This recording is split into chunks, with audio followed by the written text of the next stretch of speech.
Dr. Sangram Roy is an assistant professor in the Department of Computer Science and Engineering, National Institute of Technology, Sikkim. And he has more than 12 years of teaching and research experience and more than 7 years of administrative experience in various capacity, including Dean, Head of the Department, Member of Board of Governors, Member of Senate, etc. He has obtained his MTech and PhD from Indian Institute of Technology, Indian School of Mines, Dhanbad, India, and his research area includes cryptography and information security, elliptic curve cryptography, content-centric networks, Internet of Things, cyber security, etc. Presently, he is supervising 7 PhD candidates and has published more than 40 research papers in SCI index journals. He has acted as the member of advisory committee, technical committee, program committee, etc. and in more than 100 international and national conference, seminars, workshops, etc. He is also a reviewer of more than 25 international published by IEEE, Springer, Elsevier, Wiley, and various other reputed publications. Currently, he is the chief investigator of 2 research and development projects, which is funded by Ministry of Science and Technology, Government of India, and the Ministry of Electronics and Information Technology, Government of India, respectively. He is also a member of IEEE, ACM, and a life member of CSI, ISTE, ISCA, IEI, IAENG, IACSIT, and CSTA. Welcome in the second session of the workshop. So kindly enlighten the participants with your insights. Thank you, Dhananjay. Welcome participants for the second session of the day. As I have seen that almost 100 participants are participating in this FDP, and they are from different background. I can say from mechanical engineering, from industry, or from other sector, those who don't have the basic idea or concept of cyber security. Since from next session onwards, it will be a very exhaustive sessions on each day, and that will be the in-depth knowledge will be shared on different domain of cyber security. So that's why I think that before starting those sessions, we must have to know about the basics of the cyber security. So that's why I intentionally have kept this session, so that you people can grasp the knowledge, or I can say that it will be easy for you people to grasp the knowledge of the next level. So that's why I have choose these topics. I hope you will feel interest on the area of cyber security, and it will help you to understand for.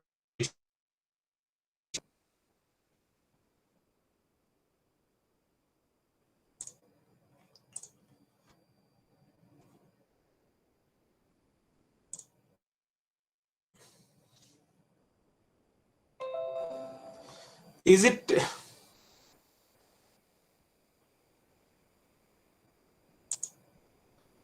visible, Dhananjay?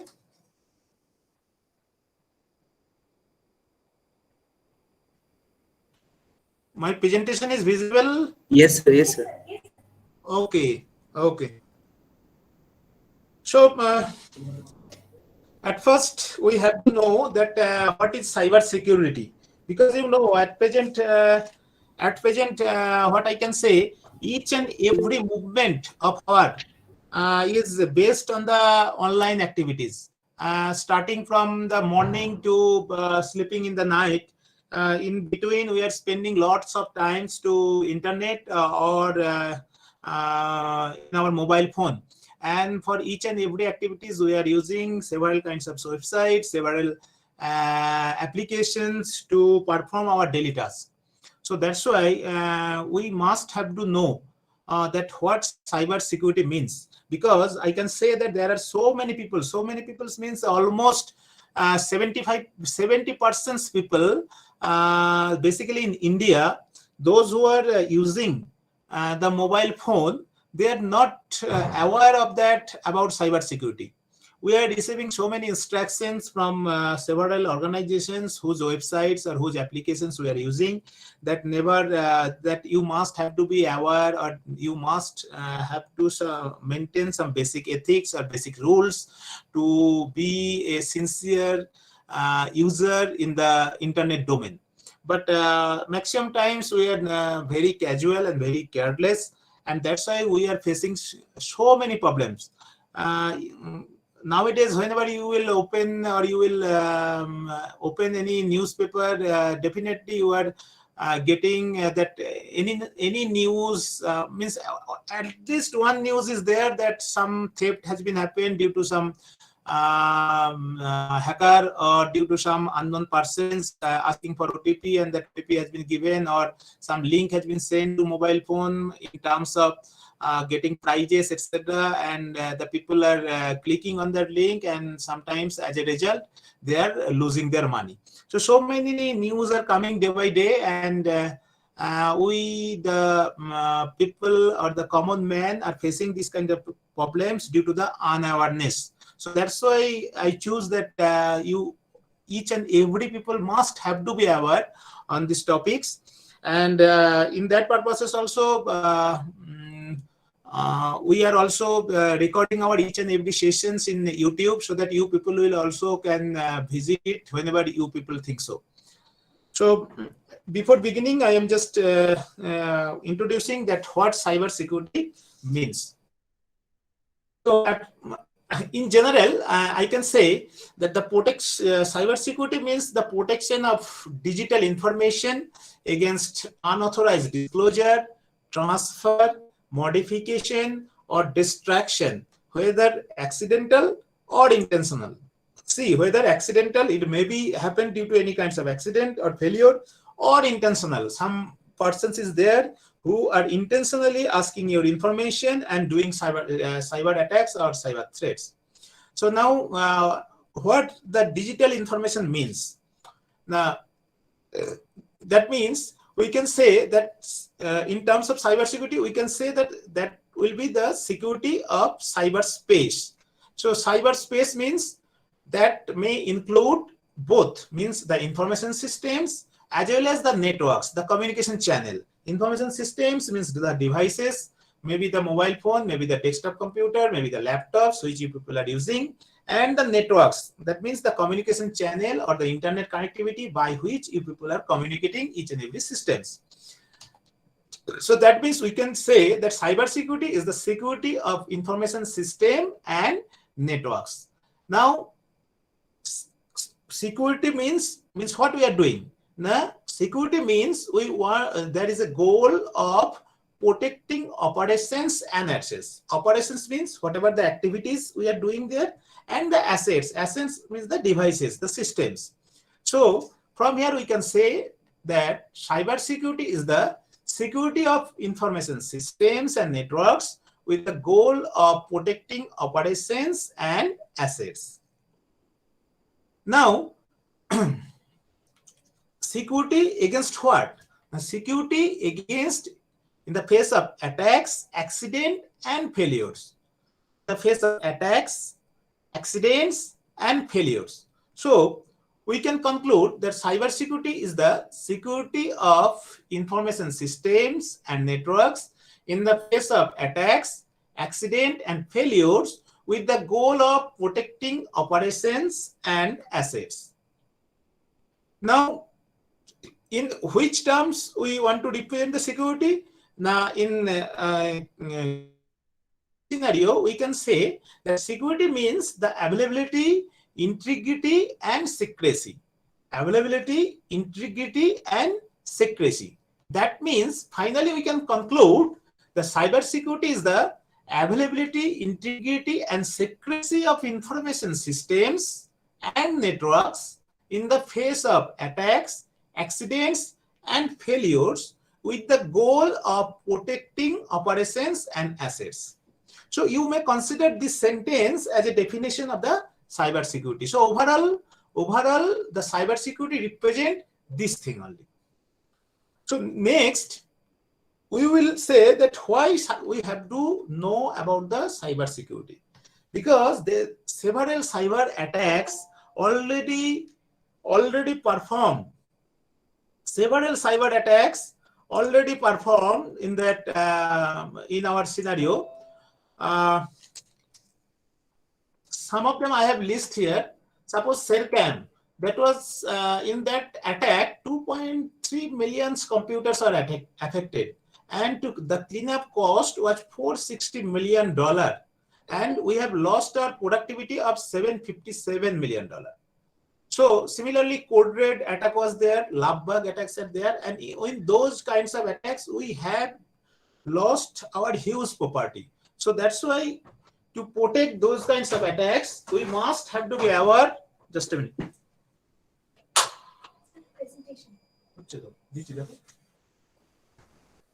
দেখো এখন confirm করো।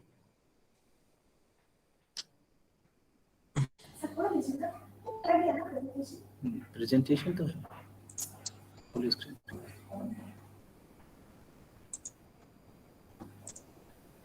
It's available. It's visible. Presentation is visible. Yes. Okay.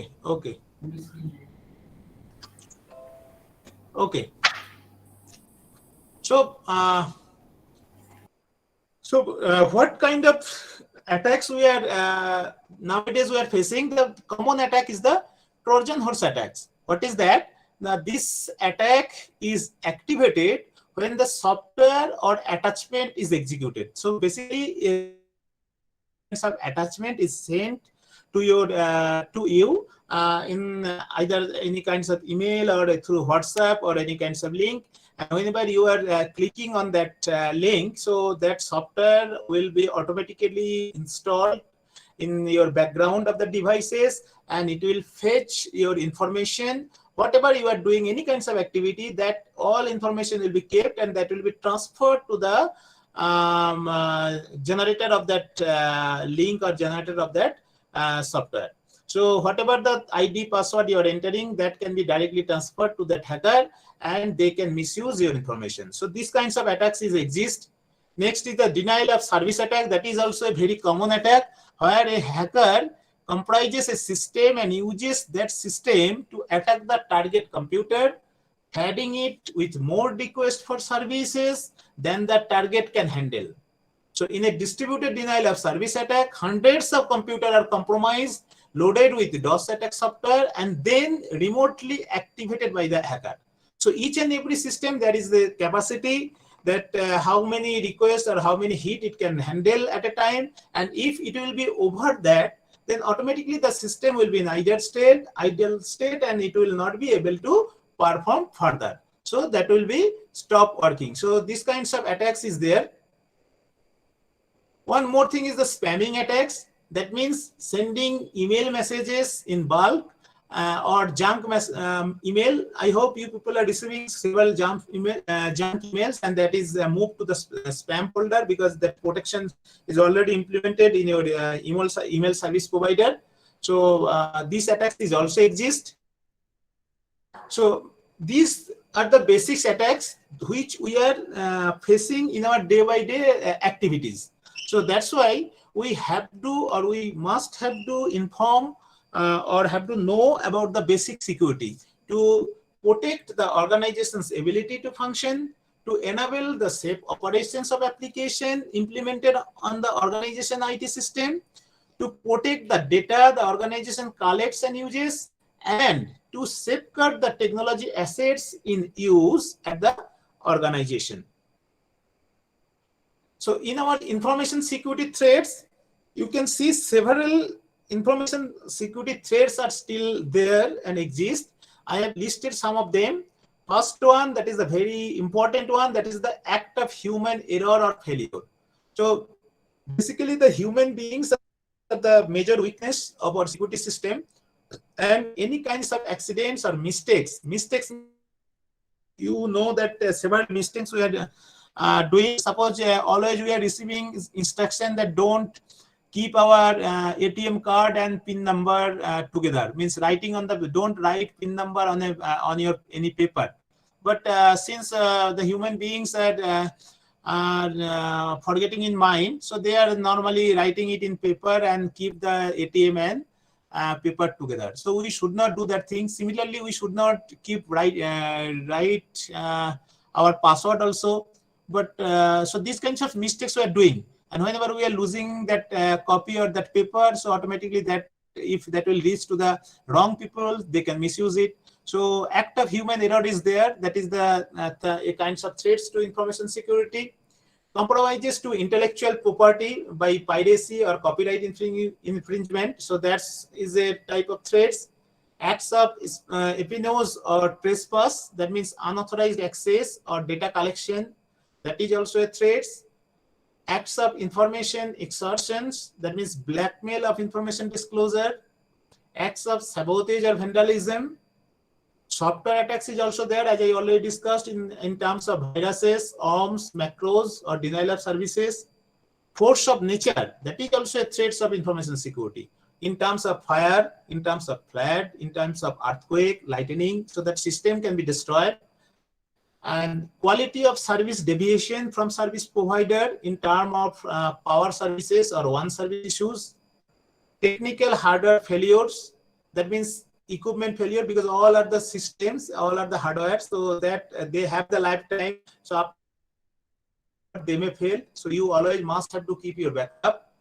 Technical software failures or errors, bugs, code problems, unknown loopholes, that is there. So that's why you are getting several updates from your software service provider, and you must have to install those things.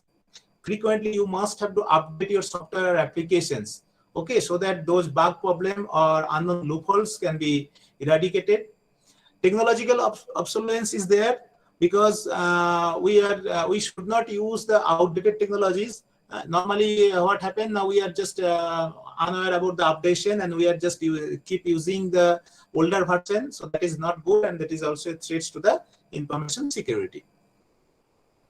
So these are the very common things. I have shown here the images that we people don't care. We don't have the we have the don't care attitude, because you see, you people also are facing that whenever we are entering in the ATM machine, whenever you are entering your PIN number in the ATM, some people are coming and they are waiting in your backside. But as per the bank instruction from the bank, only one man can enter in the ATM room.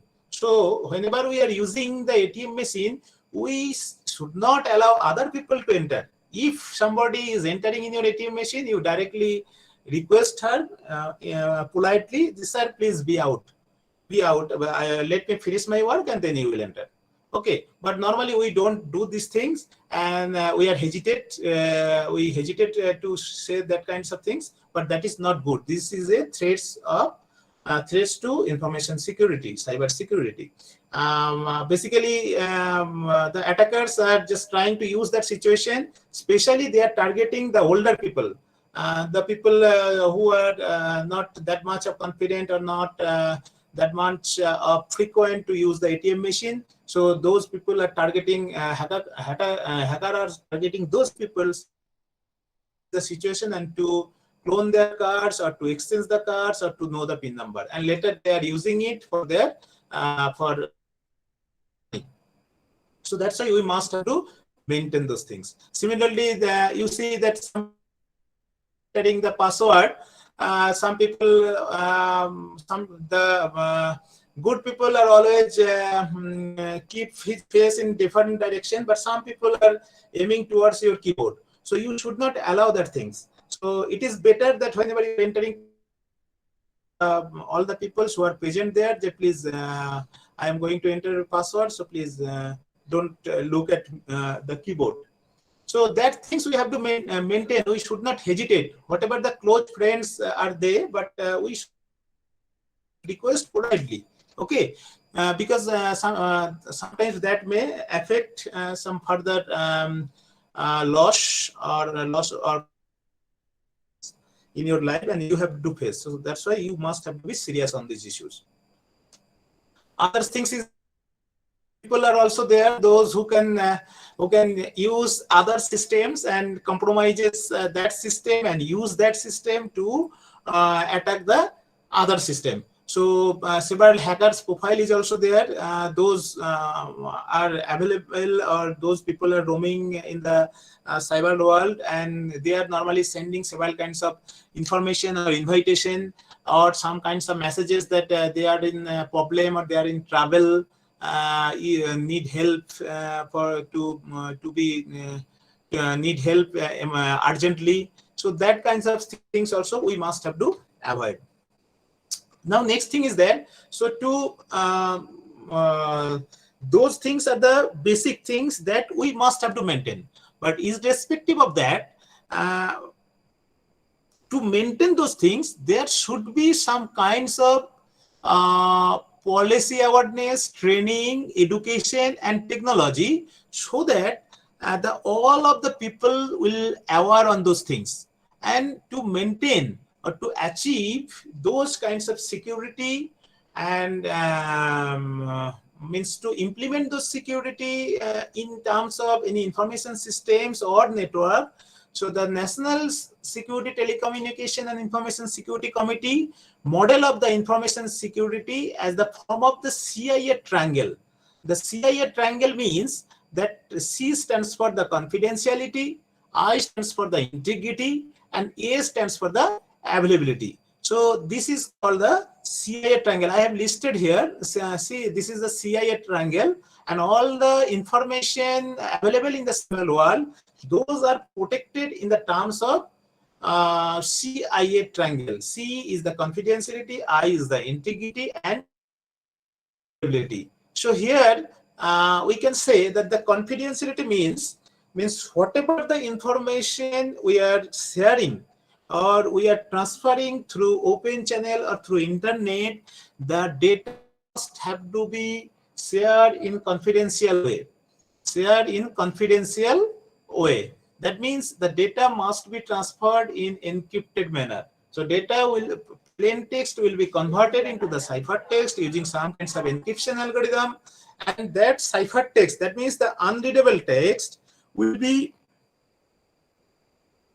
to open channel or the internet, and the receiver, whenever that information, he will decipher it and will get the plain text.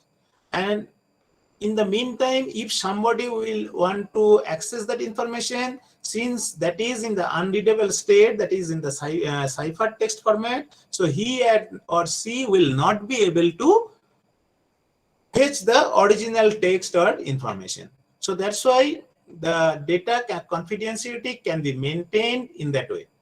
Second thing is that integrity. Integrity means whatever the data is sharing in that format, means in ciphertext, plain text to ciphertext, and that will reach to the receiver ends. But after receiving that content, the receiver must have to check or must have to verify that whether the information he or she received it from the sender is changed or modified. During transmission.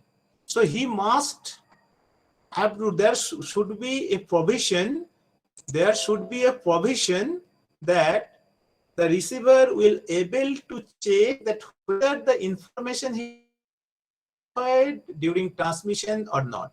So the process is called, that means to get the confirmation that whether the message during transmission, that is called the integrity. So that we'll also discuss. And the last one is the availability. So availability means that whatever the security we are providing to protect our information in the digital world, that security strain much critical or that much hard that whenever we require the information in real available. So we must have to take care, or we must have to balance those things. Means data must be available to the genuine user. Data must be available to the genuine user whenever it is required. So that must be available. So these three things are the basic security goals, and that must have to be maintained in our digital or in our cyber world.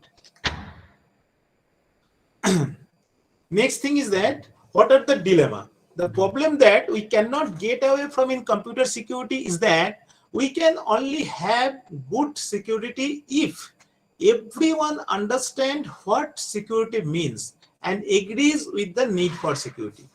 Security is a social problem because it has no meaning until a person defines what it means to them. In practice, most users have little or no understanding of security, and that is our biggest security hole. So main thing is that we must have to be aware. Whenever we are getting any ATM card or any PIN number from the bank, so that time we must be aware, or people must be aware, that this is this ATM card and PIN.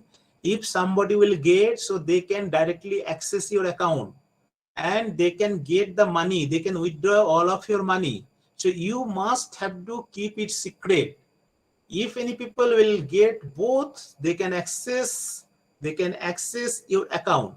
So this total information must have to be provided to the person who are getting the ATM card from the bank personnel.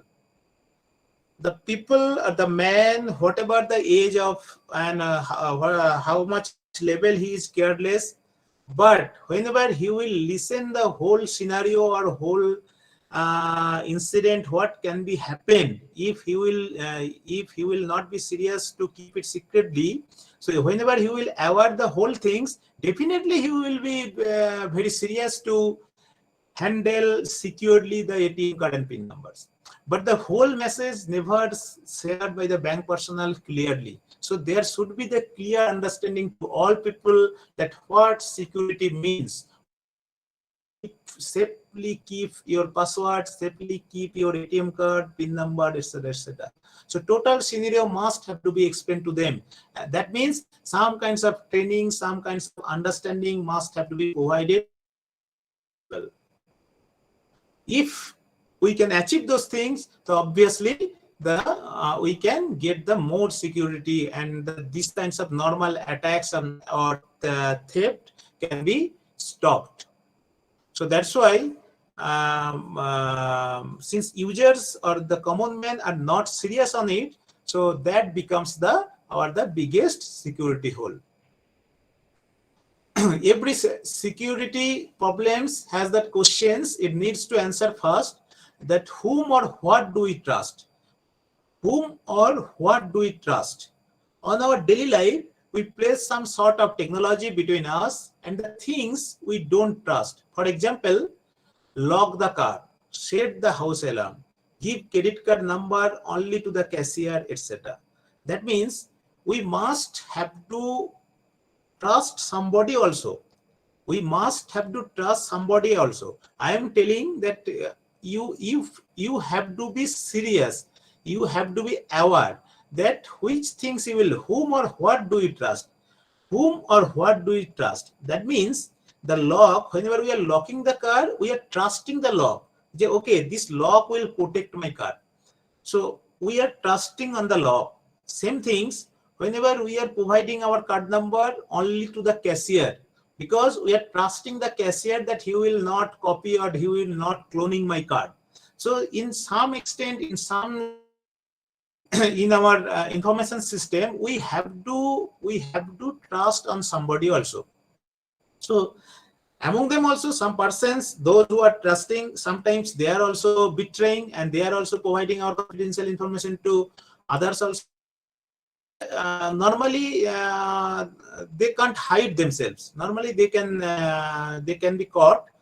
Since you have seen several kinds of cases, you will know that some bank personnel are involved. So some bank personnel are the trusting authority. The users always trusted the bank personnel, but sometimes some bank personnel are also involved in some kinds of activity, wrong activity, but they should not do. So always there should be, we have to decide to trust somebody or something to have some sort of security. So we have to have some scenario for computer and network systems also. Now next thing is that components of an information system. So in normal, any kinds of information systems, we have some, we have the peoples who are involved there in the systems. We have some social engineering, and also we have some procedures what we have to mention. The peoples are the biggest threats to the information security. Why? Now, because we are the weakest link of the system.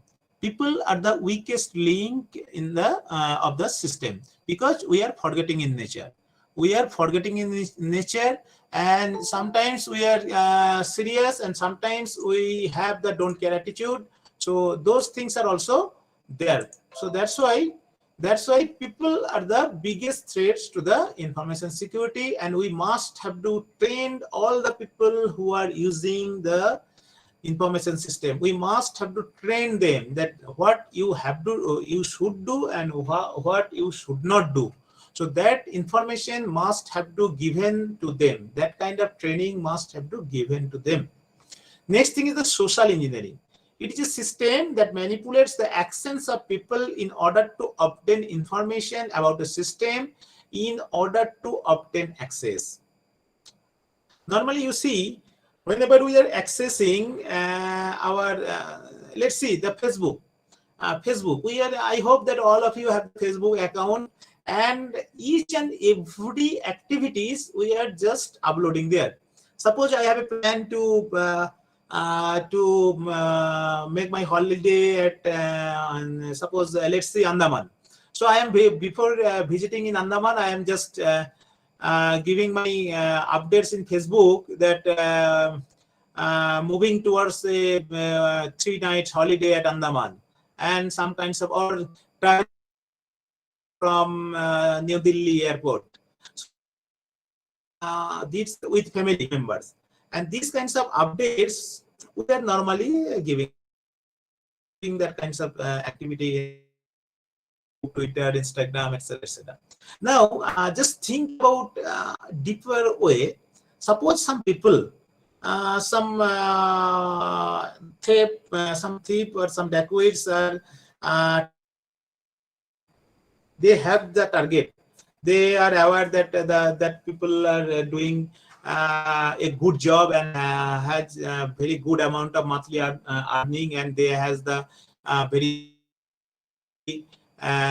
costly items in their house, and they are targeting your house. Suppose a year long or a month long they are targeting, and they are also following your social activities, also your post in social Facebook, Twitter, etc.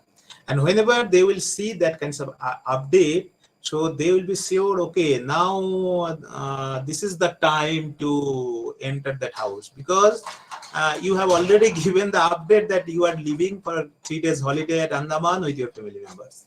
So they will be sure, okay, now that room will, the house is completely locked and nobody is there, so we can break the lock and enter there and can do our activity. So social engineering has the biggest role there, and that's why my request is that whenever you are going for long holiday or that kinds of things, just keeping your house vacant, so don't post it in earlier phase. You come back and then you post it. You must have to share your nice activity or good memory in your Facebook with your friends, but not before leaving the house. Just coming back to the house, you just post it. So somehow some kinds of protection you may get, that they will not be unaware, and they that kinds of thefts can stop it. So, so these kinds of we may be serious on those issues. And next thing is the procedures.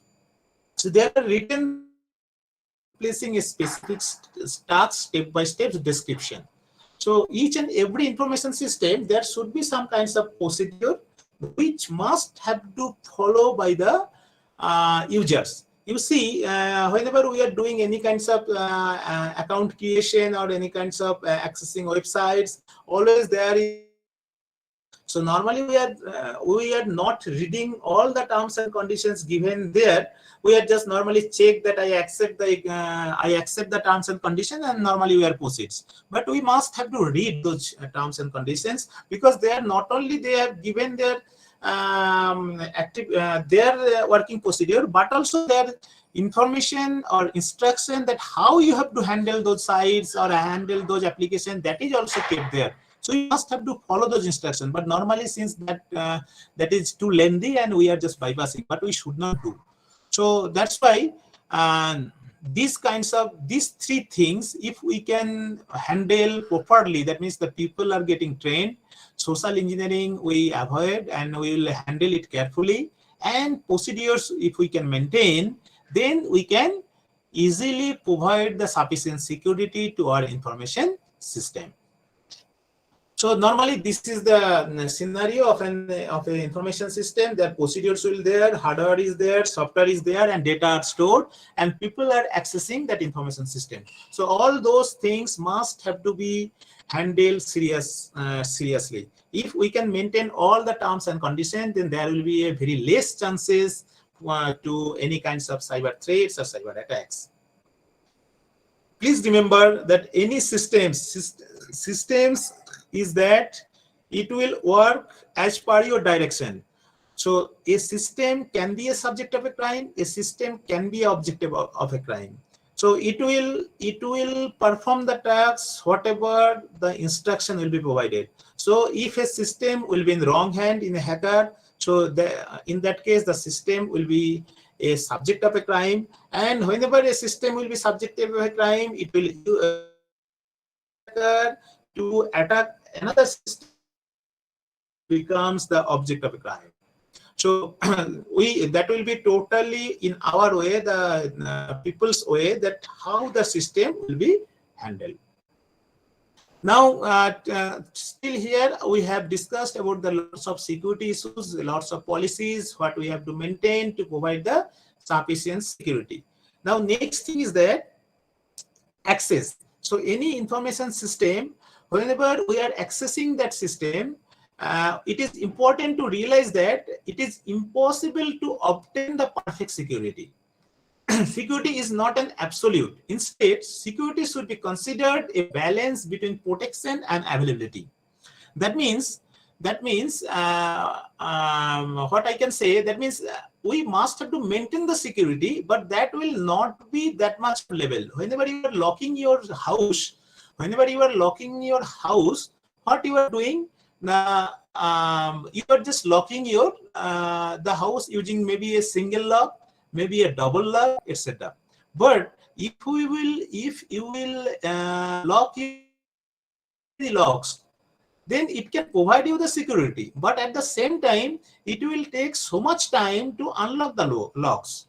So that's why you have to balance it, that how many locks will be sufficient, that you have to maintain, so that you can get the easy access with the sufficient security. So that's why in normal scenario we must have to balance those things. That means it will not be possible to allow the unrestricted access to a system, so that system will be available to anyone, anywhere, anytime, through any means. However, these kinds of random access poses a danger to the integrity of information. So that's why we have to maintain the access of our system. So normally if we will see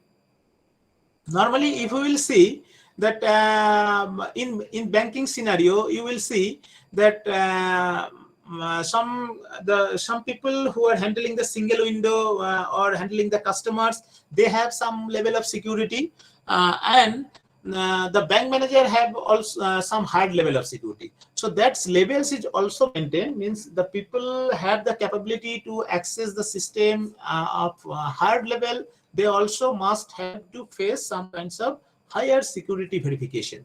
So those are also those things. So security, same time accessing the information system will also be there, and we must have to balancing those things, because too much security might make access hard to get and people will stop using the system. You see, sometimes we are getting very irritated whenever we have the website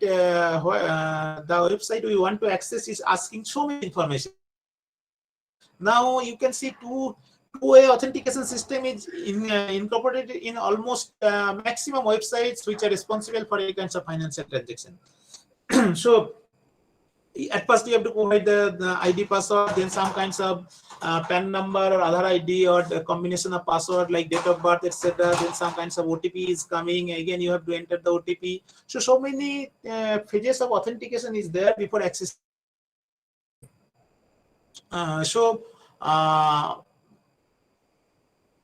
There is, if we will maintain or implement so many security verification, so that will not be good, because the people may be getting irritated or may stop using that system. And at the opposite side, if we will think, okay, there should be only a ID and password, so that can be a biggest security hole for the network. So that's why a balance must be achieved between those two major players. That means the access must be very easy and security must be sufficient. So a balancing must be there. So these are the requirements in terms of our security goals. That means the confidentiality, integrity, and availability, and the access of the information system. Now, to achieve those goals, at first I told that the confidentiality is there. So in confidentiality, what I told, now whenever a data is shared or sent between sender and receiver, sender is sending the data and receiver is receiving the data. So in between, the data will be transferred through open channel and anybody can fetch the data. But since anybody can fetch the data, so data must have to be will not be in the plain text format. The data will be in unreadable format, that is in ciphertext format. Now, how we will get the data from plain text to ciphertext? Now, that is done by the encryption technique. What is encryption? Now, encryption is the process of converting messages, information, or data which is unreadable by anyone except the intended recipient. Means that will be unreadable all except the intended recipient. Only recipient can decipher it. Of the word encryption, crypt comes from the Greek word kryptos, that means hidden or secret. So this is the plain text. Plain text is converted to ciphertext using encryption algorithm, and there will be some secret key that is negotiated between the sender and receiver.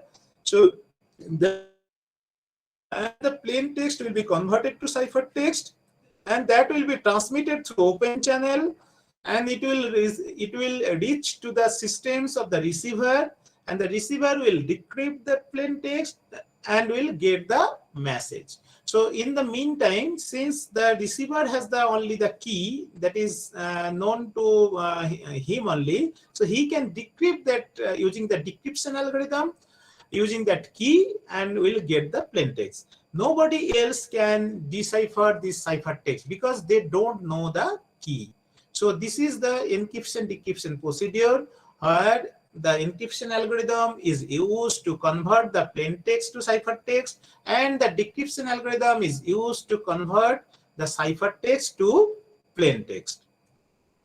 There are several types of encryption techniques. Some of them I have listed here. Symmetric key encryption is there, public key encryption is there, and in those kinds of encryption techniques, RSA-based cryptography can be used, elliptic curve cryptography can be used, and nowadays the post-quantum cryptography also becomes in use. So these kinds of are there. So I just give you some kinds of overview, just basic overview, because you will get in details about all of this in next session. Onwards, you will get all detailed discussion on each and every topics listed here. So first thing is that symmetric key encryption. What is that? Now the symmetric key encryption algorithm uses a single key for both encryption and decryption. The symmetric key encryption algorithm uses a single key for both encryption and decryption. That means will have the same key. The sender and the receiver will have the same key for both purposes, encryption and decryption algorithm. So in order to communicate using this class of ciphers, the key must be known to both sender and receiver of the message. So only those people will know. So sender will use the key to encrypt the message from plain text to ciphertext, and receiver will use that key, the same key, to decipher the message from ciphertext to plain text. So this is the symmetric key encryption. Since same key is used, that's why it's called the symmetric key encryption. Public key encryption. So in public key methods, it requires a key pair, two unique keys per user, one called the public key and the other called the private key. One called the public key and the other called the private key. The private key is mathematically linked to the public key.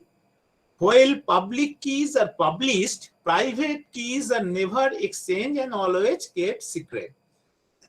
So in that pair, the private key, as its name suggests, it will remain private. That means you have to keep it with you only. You don't share your private key to others. And the public key, as its name suggests, it will share with all. So it will remain public. It will remain public. Now, whenever a sender is sending a message to anyone, let's see, the sender is sending a message to anyone. Suppose, let me think that I am sending a message to Dhananjay. Then what I have to do? Now I have to collect the public key of Dhananjay to encrypt the content. So the receiver's public key, will be used for public encryption. So used by the sender will use the Dhananjay's public key to send any message to Dhananjay using public key. Public key will be used for encryption, and the message will be converted to the ciphertext, and that ciphertext will be transmitted through internet open channel, and it will reach to the receiver. After receiving, that means it will reach to the computer of Dhananjay. After receiving Dhananjay, what he will do? He will use his private key. So there is the pair, public-private key pair. I have used his public key for encryption, and now the Dhananjay will use his private key to decrypt the content, to decrypt the ciphertext. So his private key to decipher the content, and he will get the what security is there? The security is that since the private key is known to only Dhananjay, so nobody else except Dhananjay can decipher the content whenever it is transmitting through internet. So if someone like you are getting that information, you can get the ciphertext, but you can never decipher that content. Now there is a challenge. The length of the key means nowadays so many systems, high-performance system is there that can break the that can easily guess or calculate the right key options through brute force attacks or like that. So that is the another issue. But normally it is difficult to know the private key of the receiver and to decipher the ciphertext. So that is the public key encryption techniques. Several public key encryption methods or asymmetric key methods are there, such as RSA-based crypto system, elliptic curve crypto system, etc. RSA-based crypto systems are in use nowadays, and that is also will be covered in one of the sessions in next few days. So here I will focus the new trends, that is the elliptic curve cryptography. What is that? Now, the elliptic curve crypto system was initially proposed by Kobeis and Miller in 1985, where denotes an elliptic curve E over a prime finite field P. So P is a large prime number, and we will get the prime finite field on a P that can be defined by the non-singular elliptic curve equation y square mod p equal to x cube plus ax plus b mod p. See here, it's an in that elliptic curve y square equal to x cube plus ax plus b, so that may be in infinite state. But applying the mod p in both sides, what we are doing, we are just limiting a region of the elliptic curve, and we will perform our operations only limited on. So that's why we are applying the mod p in both sides and fixing a region, so that each and every point which what we will get, that will lies in that region. So that's why we will get the elliptic curve group GP. So that will be the collection of points xy, y, all will be belongs to the FP, and the points will be in the portion of the elliptic curve which lies in the finite field FP. So that is the normal concept. Here we can perform several group properties. That is the point addition, subtraction, doubling, scalar point multiplication, order of points. So each and everything, so we can all these we can do here. For example, I can say that suppose for in case of point addition, suppose this is the elliptic curve and where this is the point P and this is the point Q. So if we will try to find out the addition of these 2 points, then you will get this, the addition of these points will intersect the curve in this here, and we have to take the reflection of that point. So that reflection of the point will be the addition of those 2 points. So if we will say that P plus Q, then we will get the P plus Q equal to R. So this is the graphical representation of the addition of 2 points. Similarly, for doubling of the points, we can get the P plus P equal to R. Similarly, subtraction we can get, and multiplication. For multiplication, we can say the scalar point multiplication on the elliptic curve GP is defined the TP. That means the addition of points P T times. Addition of points P T times, and the order of a point also, that is the smallest integer such that n dot p equal to 0. That means that will intersect in infinity situation. So that will be the order of the point. Why we have to use the elliptic curve cryptography? Because it has several hardness, computational hardness. That means given to suppose for elliptic curve discrete logarithm problem, I hope all of you have some idea about the discrete logarithm problem. That means if we will get that a to the power m equal to n, then means log of a to the base n, calculating log of a to the base n or getting m, it is difficult. So that is the discrete logarithm problem. The elliptic curve discrete logarithm problem is there, where p, q are the 2 points. Then in that case, if Q and P are there and Q equal to Kp, where K is a scalar point, then it is difficult to get the reverse one. That means that getting the K from Q and P, getting the K from Q and P, it is difficult because Q is a point, P is a point, but K is the scalar. So getting K from Q and P, it is difficult. So normally in elliptic curve cryptography, the point Q will be considered as the public key, and scalar point K will be considered the private key. So Q will be the public key and K will be the private key. So getting the private key from the available public key and the point P, it is difficult. So that is the elliptic curve discrete logarithm problem. Similarly, elliptic curve factorization problem is there. Means if Q equal to AP plus BP, then computation of AP and BP is impossible by a polynomial time-bounded algorithm. Similarly, the computational DP-Hellman problem, CDHP, that means the computation of ABP from AP and BP is difficult. If AP and BP are available, is known to all, then computation of ABP is difficult.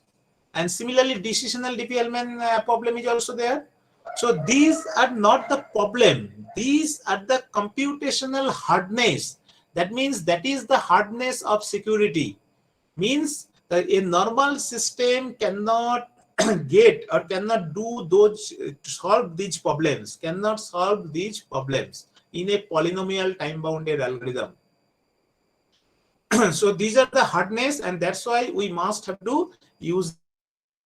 So what are the benefits of using the ECC? This is the computation of ECC based discrete logarithm problem using a polynomial time bounded algorithm is very hard. And the major advantage is that a 160 bit size ECC based key can provide the same level of security as obtained using 1024 bit key in RSA. So normally we are using the RSA based key, 1024 bits key, to provide the sufficient security. Level of security can be achieved just using the 160-bit key in ECC. So that's why we must have to focus for the ECC based implementation. ECC is still not used in real world, but we hope that it will comes in implementation in real world in near future. Our research stage, so many researchers are doing Google search. You can get lots participants who are doing the research in the area of security. They can focus on elliptic curve cryptography or its forms, identity-based encryption or attributed encryption. You may follow. So you will get a lots of research articles to do research there. One more advantage is that the elementary operation like elliptic curve scalar point multiplication (ECPM) and elliptic curve point addition (ECPA) in elliptic curve group are much faster than the modular exponentiation executed in the multiplicative group. So the scalar point addition is much faster. So obviously the computational load will be less in if we will go for use of ECC. And the ECC-based protocol schemes are efficient in terms of security, computation, storage space, and communication bandwidth. So these are the benefits. Means that is the reason why we should move towards the ECC. Next thing is that elliptic curve Diffie-Hellman. This is the basic cryptographic algorithm that is used to negotiate a common secret key between two unknown entities in elliptic curve crypto system. Here I have demonstrated that how it can done. Suppose elliptic curve and point G are there on the curve, and Alice has the secret A, that is the scalar number, and Bob's has the B. Then what Alice will do? Now Alice will generate AG, means A is the scalar and G is the point. So AG, and so that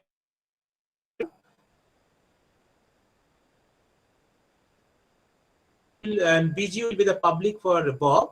So they will exchange all of them, means AG and BG will be exchanged. And then what Alice will do? Now Alice receive BG from Bob, and she will multiply its A, means the secret A, multiply A with BG and will get the ABG. Similarly, Bob received the AG from Alice. He has the secret B. So he will multiply B dot AG. That means BAG, that means ABG. So both will have the ABXY and BXY, where AB or BA are the scalar and XY is the point on the elliptic curve. Now since AB and BA are the will be the same. So if this scalar thing is same, then the point will also be the same. If the point will also be the same, then they can get the same secret key, can say, negotiate the same secret key without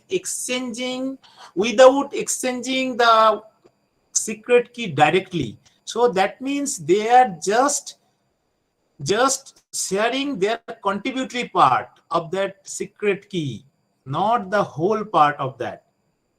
So that is the achievement in elliptic curve Diffie-Hellman algorithm. So both are exchanging their contributory part only, but getting the whole part as for negotiation of the secret key. So the details is given here. Alice has the private key A and public key PA equal to AG.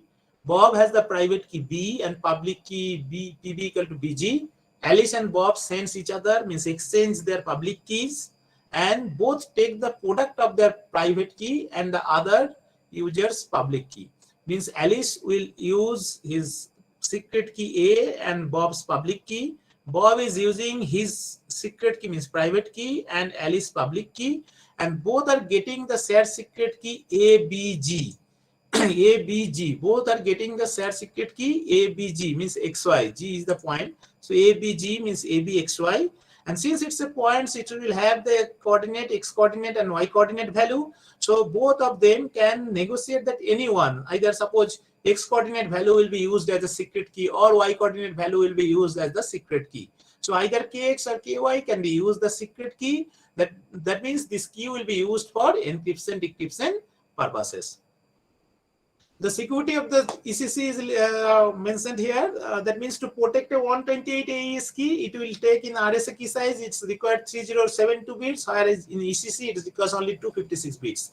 So you see that how the security can be strengthened, or how the storage cost or the computation overhead can be decreased if we will use the ECC to provide the same level of security. There are several applications of ECC we can do. Many devices, those are small and have the limited storage and computational power, we can use ECC in that case. And such as wireless communication devices, smart cards, web servers that need to handle many encryption sessions and computational power. So in those cases, we can apply the ECC. The main benefits of ECC is that it has the shorter key length. That means encryption, decryption, and signature verification can be speed up, and storage and bandwidth savings can be done using ECC. So I have just given the brief summary of ECC. It will motivate you people, those who are working in the cybersecurity domain, to do continue their further research on this area. Next thing is that post-quantum cryptography. So since the quantum computation or quantum development of quantum computer is in a growing stage, or researchers are efforting so much times to develop that thing. At the same time, researchers are also focusing for post-quantum cryptography. So normally, it is the method of secure exchange over an insecure channel based on the nature of photons, where the polarized photons are transmitted between the sender and the receiver to create a random string of numbers. That is the quantum cryptographic key. That is the qubit. Qubit is there, and it will be the perfect encryption for this 21st century. It is still in experimental stage, and it will be very secure. I have not given any details here, because just after this session, after my session, there will be a detailed discussion on the post-quantum cryptography. So you will gain the knowledge from that session. I am just briefing you here. The next thing is that modern authentication devices. So see, in each and every information system, whenever we are accessing that information system, we must have to register in that system, just providing our credentials. That means the identity, our biometric or other required credentials, and then we have to sign up or register there.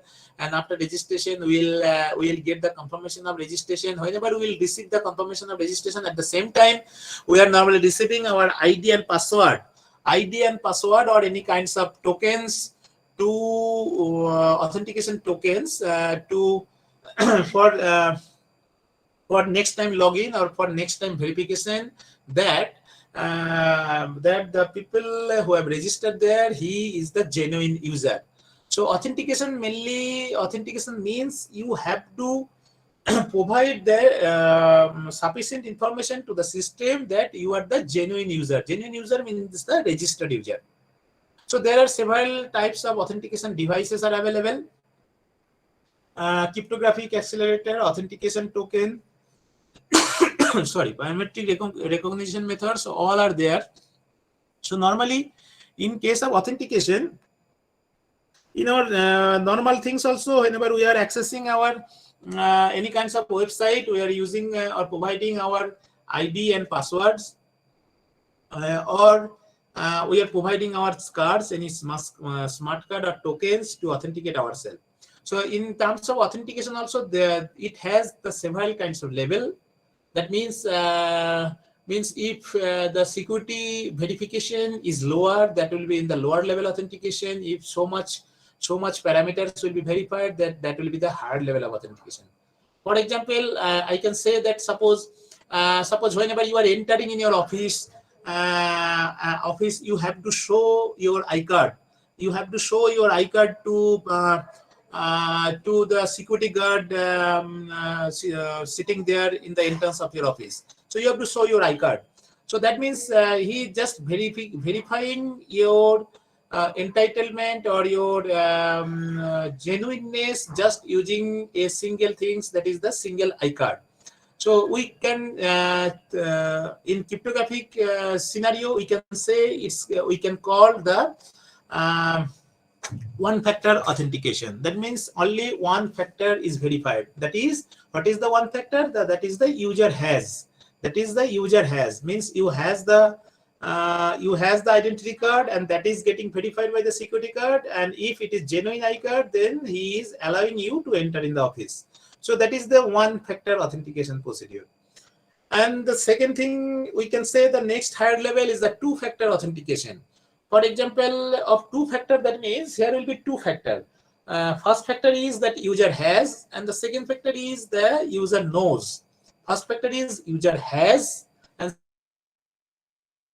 one example I can say, suppose withdraw money using your ATM card. So here two things you have to provide. One thing is the ATM card which you has, that is the user has, and second thing is the PIN number or password, that is user knows. So both things have to provide in the right way. That means if you change any one, so in that case the system will not allow you to perform the further steps. It will not allow to enter in the system or to do the transaction. So two things are there. The ATM card must be provided, the right ATM card, and the right PIN number must have to be provided. If both are right, then only you will be allowed to enter in the system. Otherwise, you will not be allowed to enter in the system. So two factors are using. So that's why it's called the two-factor authentication. And next thing is that the next higher level, that is the three-factor authentication scenario. Here, three-factor is what? The user has, user knows, and user is. User has, user knows, and user is. What user has? Now that is the ATM card or like that. User knows means PIN number or password, etc. And user is. User is means your biometric credentials. Whenever you are entering in the bank, you will see the bank personnel must have to provide their fingerprint to enter or access the system. So they have implemented there the three-factor authentication. They have implemented there the three-factor authentication. So you means they're biometric. So three things: user has, user knows, and user is. So that is called the three-factor authentication. So several levels of authentication is there, and that is implemented in the system as per their need or as per their security requirement.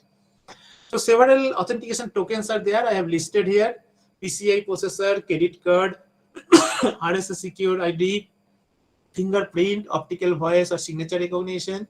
So several kinds of authentication tokens are there. For biometric, I can say that several biometric devices are there where ID scan is used. Where the IDs of your eye is the colored part, and that surrounds your black people, the black part. Since every IDs is different, so if a scan of a user's IDs matches the one in the security system memory, then the access is allowed. So in your system, at first your ID scan will be there, and it will be verified whenever you are providing your live ID scan.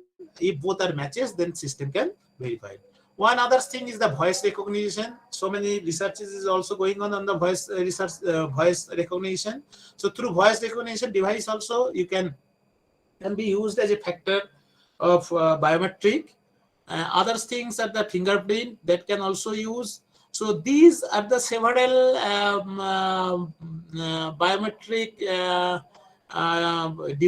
devices that through we can provide our biometric credentials to access our systems.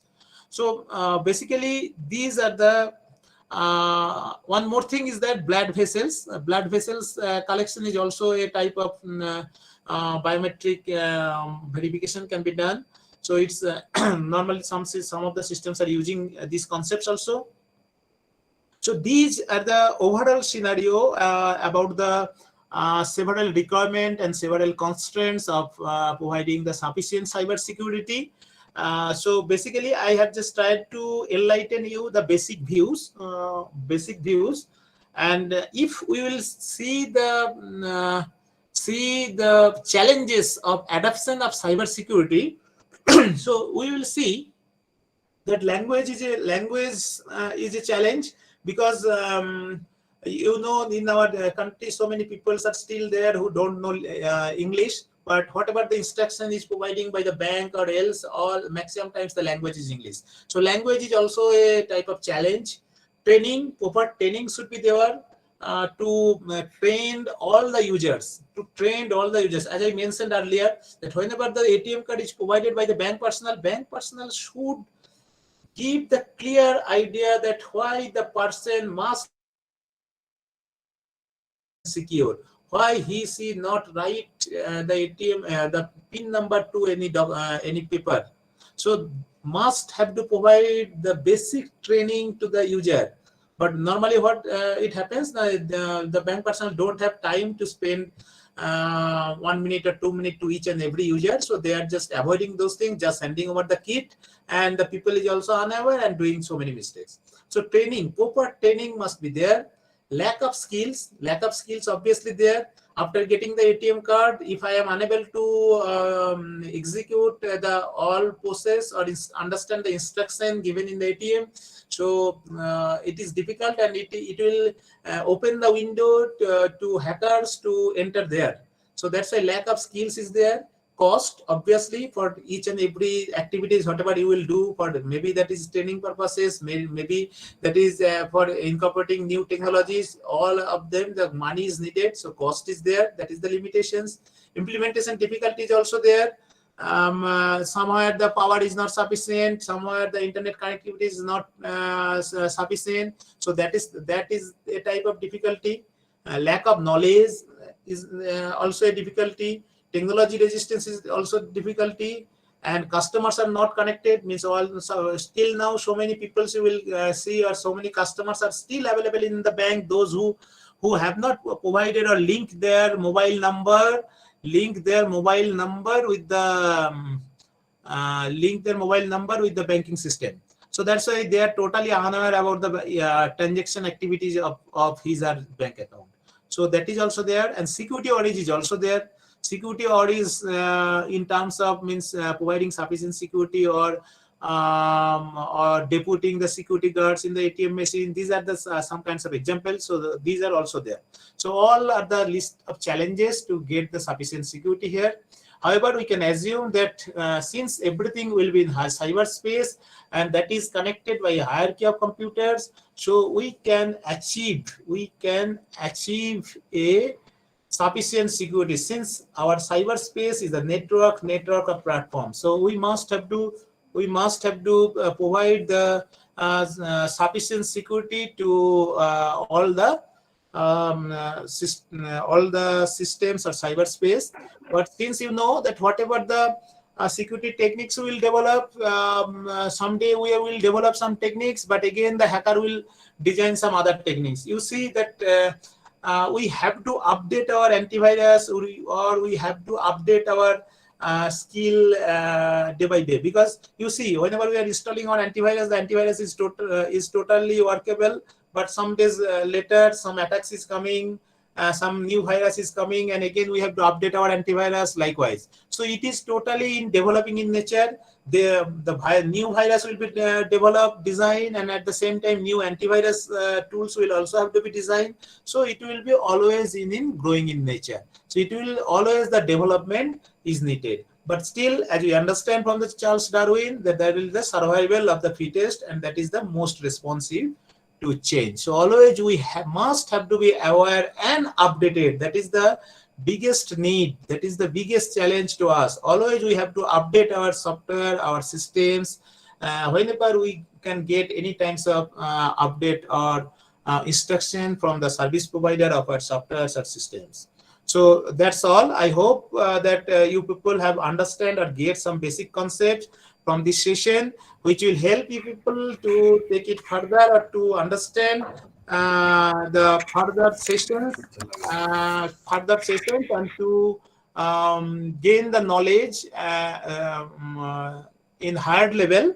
And at the same time, I also hope that during these all sessions of that FDP, you will gain some knowledge not only in basic but also in research direction also. And the participants who are listening here, I hope that they will take it in further steps to grow your academic career, especially in classroom teaching, especially for awareness, security awareness to the students or to your family members or in your circle, so that the incidents of these kinds of threats and attacks can be minimized. I hope that is all sufficient to all of you people, and thank you. Thank you so much, sir. Any queries from participants? Any issue, not only from the session, from the FDP also, any kinds of issues? There is somebody is mentioning that WhatsApp group is not added, link not Yes, sir. WhatsApp group or any Uh, issue. Yes, Sir, good afternoon. yes. Whether efficient method of like adoption, Sorry, I am not getting. you have explained about elliptic curve. Yes. So is that an efficient way to use instead of symmetric or other cryptographic methods? The elliptic curve is basically it is basically follows the hybrid crypto systems. Means initially it will